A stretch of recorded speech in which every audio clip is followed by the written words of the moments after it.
Very good morning to all of you. So today we will study about the new chapter, that is solid state chemistry.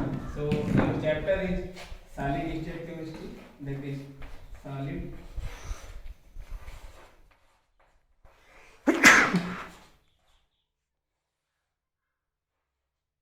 state. So first thing that solid में हम लोग पढ़ेंगे क्या, हमको ये पता होना चाहिए। तो जैसे आप सभी लोग अपने चारों तरफ अगर देखें तो आज की डेट में हम लोग ये बता पाते हैं कि कौन सी पदार्थ सॉलिड अवस्था में होता है, कौन सा द्रव में होता है, कौन सा गैस में होता है। लेकिन अगर इनकी उत्पत्ति की बात करें और कई वर्ष पहले की चले जाएं हम, तो उस समय ऐसा कोई वर्गीकरण नहीं रहा होगा। तो हमको ये पहले पता करना होगा कि ये चीज़ें आई कहाँ से। हम जिस जगह पे रह रहे हैं वहाँ पे कोई चीज़ सॉलिड बनी हुई है, कोई द्रव के फॉर्म में है, कोई गैस के फॉर्म में है, तो इनके आने का जो कारण क्या रहा होगा, इस बात को जान लेना पहले एक बार सही होगा हमारे लिए। तो पहले क्या हुआ कि कणों के बीच में, पहले हर कण के बीच में, जैसा कि हम लोगों ने पढ़ा कि एटम की उत्पत्ति हुई, परमाणु की उत्पत्ति हुई, तो परमाणु में एक नाभिक पाया जाता है और उसके बाहर कक्षाओं में इलेक्ट्रॉन पाए जाते हैं। तो जब दो परमाणु आपस में पास पास रहते हैं तो उनके बीच में एक प्रकार का बल लगता है, उनको आप कह सकते हैं परमाणुओं के बीच का बल। तो एक जो यहाँ पे वर्ड निकलता है उसको हम लोग बल कहते हैं, दैट इज फोर्स। तो ये बल लगता कैसे है, इस बात को अगर समझ लेंगे, जैसे एक आपका ये परमाणु है, दूसरा परमाणु आपका ये बीच में ए परमाणु का नाभिक है, ये बी परमाणु का नाभिक है और उसके बाहरी कक्षा में इलेक्ट्रॉन उपस्थित है, बाहरी कक्षा में इलेक्ट्रॉन उपस्थित है। तो इनके बीच में यहाँ पर चार प्रकार के बल लगेंगे। एक नाभिक ए का नाभिक, नाभिक बी का नाभिक, बी का नाभिक, इनके बीच में बल कौन सा बल लगेगा, रिपल्सन होगा यहाँ पे, दैट इज रिपल्सन। समान चार्ज है क्योंकि दोनों को। दूसरा हो सकता है पहले नाभिक ए का इलेक्ट्रॉन ए एंड दूसरे बी का इलेक्ट्रॉन ए बी, दोनों पे सेम आवेश है, समान आवेश है, इसलिए दोनों पे क्या होगा, रिपल्सन होगा, दोनों पे ही रिपल्सन होगा। और आप तीसरा अगर ले लें, पहले वाले का ए का नाभिक, दूसरे का इलेक्ट्रॉन बी, और लास्ट हो सकता है आपका पहले वाले का इलेक्ट्रॉन ए और नाभिक आपका दूसरे वाले का। तो ये दो आपके जो फोर्स हैं, ये अट्रैक्शन होगा, इसमें आकर्षण बल लगेगा, आकर्षण। तो इन बातों से एक चीज ये क्लियर हो जाती है कि दो परमाणुओं के बीच में हमेशा बल लगेगा और दो टाइप का बल होगा, या तो रिपल्सन होगा या तो आकर्षण होगा, दैट इज रिपल्सन और अट्रैक्शन। तो जब इस ब्रह्मांड की शुरुआत हुई उस समय जो कण उपस्थित हुआ करते थे उनके बीच में आकर्षण बल लगता था और प्रतिकर्षण बल लगता था, और उसी के साथ साथ उस वातावरण का या इन्वायरमेंट का एक पर्टिकुलर अपना टेम्परेचर हुआ करता था, एक पर्टिकुलर एक टेम्परेचर होगा, तापमान होगा। तो अणुओं के बीच में जो बल लगता है या परमाणुओं के बीच में बल लगता है, उसी के आधार पर हमने पदार्थ को तीन भागों में बांट दिया। एक आपका होगा सॉलिड, एक आपका होगा लिक्विड और एक आपका होगा गैस। तो जो तीन अवस्थाएं बांटी गई, सॉलिड, लिक्विड और गैस, ये तीनों अवस्थाएं अलग अलग इसलिए कही गई क्योंकि इन तीनों ही अवस्थाओं में इनके कणों के बीच में जो बल लगता है वो तीनों में अलग अलग पाया गया। एक निश्चित तापमान पर अगर कणों के बीच का बल अधिक लगता है तो उसे हम ठोस कहते हैं। उसी तापमान पे अगर कणों के बीच का बल मध्यम या पहले से बहुत कम लगता है उसको हम लोग लिक्विड कहते हैं, और एकदम से उनके बीच जो बल कम होता है तो उसे हम लोग गैस कहते हैं। तो basically we can say that the matter can be divided into two type, that is on the basis of two types, that is temperature. First is a temperature, एक तापमान आपका होगा, दूसरा आपका होगा उनके बीच लगने वाला बल, that is inter molecular force, inter molecular force. तो ये तापमान और इंटरमॉलिक्यूलर फोर्स ही ये निर्धारित करता है कि हमारा जो पदार्थ होगा वो 3 भागों में पाया जाएगा। पहला आपका आपने कहा सॉलिड, दूसरा आपने कहा लिक्विड और तीसरा आपका है गैस। अब हम लोग इस चैप्टर में सॉलिड के बारे में स्टडी करेंगे ठोस। तो ये चीज एक चीज क्लियर हो गई यहाँ पर कि कोई भी अवस्थाएं जो 3 होंगी सॉलिड, लिक्विड, गैस, उन तीनों अवस्थाओं के बन जाने का जो प्रमुख कारण है वो तापमान है। निश्चित तापमान पे उनके बीच लगने वाला बल ही पदार्थ को 3 भागों में तोड़ देता है। आप देखेंगे जहां पे आप बैठे हुए वहां पे ज्यादातर चीजें सॉलिड हैं। इसका मतलब कि जो सूर्य से आने वाला तापमान है उस तापमान पे उन चीजों ने अपने बीच जो बल लग रहा है उन कणों के बीच में उन्होंने उसको सॉलिड बना दिया।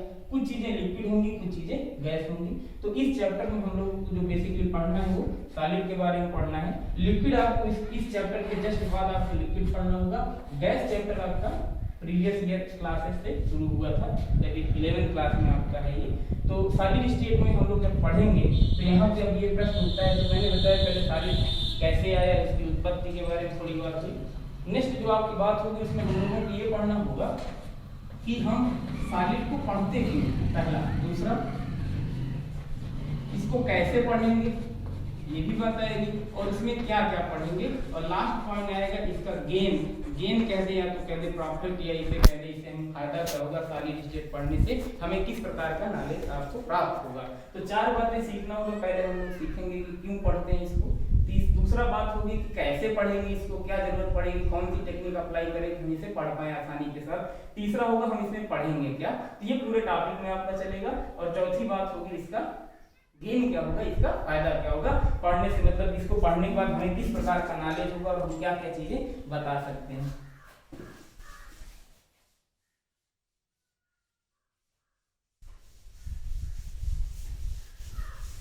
तो हम लोग सबसे पहले स्टार्ट करेंगे इसमें से कि भाई we have to study about the solid, हमें सॉलिड के बारे में क्यों पढ़ना चाहिए, इस चीज को देखते हैं।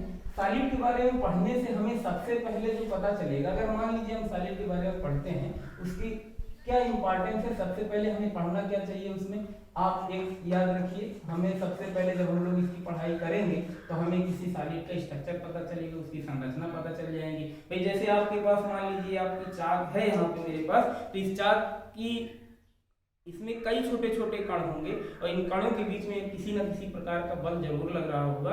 तो उस बल की वजह से इस सारे कणों ने एक अपनी निश्चित आकृति जरूर बनाई होगी। तो उस आकृति को जानना पहले से ही ये जरूरी नहीं कि आपको पता हो। तो इसके लिए हमें पहले क्या करना होगा, इसको पूरा पढ़ना होगा। एक चैप्टर को जब हम पढ़ लेंगे तब हम ये बता पाएंगे कि इसके अंदर की आकृति कैसे है। और जनरली हम आंखों से इसको देख पाना ये भी आसान नहीं, इसको हम बता भी नहीं सकते। इसको बताने के लिए एक नई टेक्निक मैं आपको बताऊंगा। किसी भी सॉलिड के अंदर कणों के स्ट्रक्चर कैसे हैं, उनकी पोजीशन कहाँ है, वो कण कहाँ कहाँ विद्यमान है, कहाँ कहाँ बैठे हुए हैं, इस चीज को पता करने के लिए आपको ब्रैग इक्वेशन पढ़ाई जाती है। ब्रैग इक्वेशन हमें सब कुछ बता देती है कि किसी भी दुनिया का कोई भी सॉलिड हो वो हमें उसके अंदर की सारी संरचनाओं को बता देता है। इसके लिए हम लोग एक्सरे स्पेक्ट्रोस्कोपी एक टेक्निक होती है इसको बताने के लिए, जिसको कहा जाता है एक्सरे स्पेक्ट्रोस्कोपी।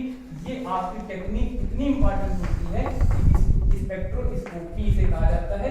इसी टेक्निक से सारे सॉलिड का, सारे पदार्थों का स्ट्रक्चर पता किया जाता है। जैसे एग्जांपल के तौर पे अगर आपको मैं कहूं कि एक्सरे स्पेक्ट्रोस्कोपी आपने कभी देखा तो आप कहेंगे कि शायद नहीं देखा आपने, लेकिन आपको अगर याद हो तो आपको जब खांसी आती है आपके हार्ट के पास कफ जब जम जाता है तो डॉक्टर आपको एक्सरे कराने के लिए भेजता है। जब आप एक्सरे कराने जाते हैं तो देखिए आपको कुछ नहीं करना होता, मतलब चुपचाप खड़े हो जाना होता है। एक मशीन की लाइट आपके ऊपर पड़ती है और वो मशीन आपके अंदर की सारी घटनाओं के स्ट्रक्चर दे देता है, हड्डियों का ढांचा दिख जाता है। इसका मतलब क्या हुआ कि सॉलिड है, आपकी बॉडी दिखाई नहीं दे रही अंदर कैसी है, लेकिन सारी चीजें उन्होंने स्ट्रक्चर को दिखा दिया। तो इसी प्रकार सॉलिड जो एक्सरे स्पेक्ट्रोस्कोपी है वो सारे हर कंपाउंड, हर सॉलिड की संरचना को बताने में सक्षम है। ठीक है, तो पहली बात क्या होगा, क्यों पढ़ रहे हैं, क्योंकि हमें स्ट्रक्चर पता चल जाए। अच्छा, स्ट्रक्चर पता चलने से होगा क्या, हमको पार्टिकल जो आपके हैं, जो कण होंगे, उनकी पोजीशन पता चलेगी। उनकी पोजीशन कहाँ है, उनकी स्थिति कहाँ है, रियल में वो कहाँ कहाँ बैठे हुए होते हैं। और जब हम पोजीशन के बारे में जान जाएंगे, उनका स्ट्रक्चर जान जाएंगे, उनकी पोजीशन जान जाएंगे और उनका पैटर्न जान जाएंगे कि पैटर्न की कैसे है, क्या क्या सभी जो पार्टिकल हैं वो रैंडम बैठे हुए, रैंडम डिस्ट्रीब्यूटेड हैं, या उनकी कोई ना कोई एक आकृति है कि नहीं एक बैठा फिर उसके बाद दो बैठे फिर एक बैठा फिर दो बैठे फिर एक फिर दो, या तो ऐसे होगा या तो रैंडम होगा कि सारे पार्टिकल भाई कहीं 4 है कहीं 5 है कहीं 10 है कहीं 50 है कहीं 100 है, मतलब दैट इज रैंडम डिस्ट्रीब्यूशन। तो हम लोगों को स्ट्रक्चर जानने से दोनों चीजें पता चलेगी, पोजीशन पता चलेगा और उनका पैटर्न पता चलेगा, और जब हम पैटर्न और पोजीशन जान जाएंगे तब हम उनके गुणों को जान पाएंगे, that is called as property. उनके गुणों को जान पाएंगे और जब हम गुणों को जान पाएंगे तभी हम उनका उपयोग करना सीख पाएंगे, उनका यूज क्या होगा। जैसे एक एग्जांपल के तौर पे ले लिया जाए, एक आसान से एग्जांपल, मान लीजिए आप मार्केट जाते हैं, आप तार मांगने जाते हैं तो आपको कॉपर वायर और एल्युमिनियम वायर आपको देता है वो, तो दुकानदार आपसे ये जनरली कहता है कॉपर वायर भैया थोड़ा सा महंगी होगी, एल्युमिनियम वायर थोड़ा सस्ती होगी। तो एक प्रश्न उठता है कि ऐसा क्यों हुआ। तो जैसे अगर आप हम लोग सभी पढ़े लिखे लोग जो होंगे वो तो तुरंत सोचेंगे कॉपर वायर में क्या होता है कि करंट अच्छे से फ्लो करती है, उसकी प्रतिरोध क्या होती है, कम होती है, कॉपर की थोड़ा प्रतिरोध उसका क्या होता है, कम होता है। तो ये जो प्रतिरोध है वो आया कहाँ से, इसका मतलब कॉपर के बारे में, एल्युमिनियम के बारे में वैज्ञानिकों ने पढ़ा होगा, पहले ढूंढा होगा, सॉलिड को अलग पढ़ा, कॉपर को, एल्युमिनियम को पढ़ा, उनके कणों के बारे में, स्ट्रक्चर को समझा, उनके गुणों को समझा, तब जाके ये बता पाए कि भाई उनके जो इलेक्ट्रॉन होते हैं वो अवरोध उत्पन्न करते हैं, प्रतिरोध ज्यादा उत्पन्न करते हैं, तो करंट किसी में कम और किसी में ज्यादा फ्लो कर जाती है। तो यहाँ से हमें ये सीखने को मिला कि जब तक हम किसी सॉलिड के अंदर की स्थिति को नहीं जान पाएंगे तब तक उनके गुण को बताना और उसका उपयोग कहाँ किया जाए ये भी हम बता नहीं सकते हैं। तो एक एग्जांपल के तौर पे मैंने यहाँ पे आपको कॉपर और एल्युमिनियम की रॉड लेके बताया कि जिसका कॉपर जो आपका है उसका जो रेजिस्टेंस होता है वो कम होता है, जिसकी वजह से आपकी करंट जो है ज्यादा मिलेगी। इसमें रेजिस्टेंस इसमें भी लेस होता है लेकिन इससे थोड़ा ज्यादा होता है किससे, कॉपर से, और उसकी करंट आपको कम मिलती है। तो इस वजह से हम लोग कॉपर यूज करते हैं। दूसरा एक और एग्जांपल की अगर मैं बात करूं, बड़ा अच्छा सा एग्जांपल है, आप लोग अगर देखेंगे एक नाम एक उठता है सुपर कंडक्टर कहा जाता है। आज के समय में सुपर कंडक्टर के पदार्थों की बहुत ज्यादा जरूरत है और इसको आजकल लोग नए नए जो स्टूडेंट होते हैं पीएचडी जो आपके करते हैं, पीएचडी में इसका टॉपिक बनाया जाता है कि हम लोग पूरे पीएचडी के दौरान सुपर कंडक्टर नए मटेरियल हम लोग तैयार करेंगे। अब ये सुपर कंडक्टर आपके मन में होगा सर ये होता क्या है। तो सुपर कंडक्टर ऐसे पदार्थ होते हैं जिनका रेजिस्टेंस जीरो होता है और जिनका रेजिस्टेंस जीरो होता है उनमें करंट इनफिनिट फ्लो करती है। और ये बहुत ही अच्छी बात होगी अगर हम लोग भविष्य में, आज कई सुपर कंडक्टर आज की डेट में प्रोड्यूस किए जा चुके हैं लेकिन आज भी इन पे रिसर्च चल रही है कि अगर हम और अच्छा से अच्छा सुपर कंडक्टर बना पाए, नए पदार्थ बना पाए जिनका रेजिस्टेंस क्या हो, जीरो हो, प्रतिरोध जीरो हो, और प्रतिरोध अगर जीरो होगा तो करंट हमको क्या मिलेगी, अनंत मिल जाएगी, ज्यादा मिल जाएगी, और जो कि हमारे लिए विज्ञान के लिए बहुत ही बड़ी बात होगी भाई करंट हम अगर ज्यादा से ज्यादा उत्पन्न कर पाए। तो ये एक सुपर कंडक्टर एक नया मटेरियल है जिसको आज की डेट में लोग बनाने का पूरा प्रयास कर रहे हैं। तो यहाँ चारों बातों से ये सीखने को मिलता है कि जब तक हम सॉलिड के बारे में नहीं पढ़ाई करेंगे तब तक हमें इन चारों चीजों के बारे में नहीं पता चलेगा, और जब ये नहीं पता होगा तो हम उसका उपयोग कैसे करें ये हम नहीं बता सकते हैं। तो इन चारों चीजों को जानने के लिए पहले हम लोग को ये सारी चीजें पढ़नी पड़ती है। तो इसको मैं पूरे चैप्टर में आपको सारी चीजें पढ़ाऊंगा कि कैसे उनकी स्ट्रक्चर कैसे होते हैं, पोजीशन पैटर्न कैसा होता है, उनकी गुण कैसे होते हैं, प्रॉपर्टी कैसे होती है और उनका उपयोग कहाँ कहाँ किया जाता है।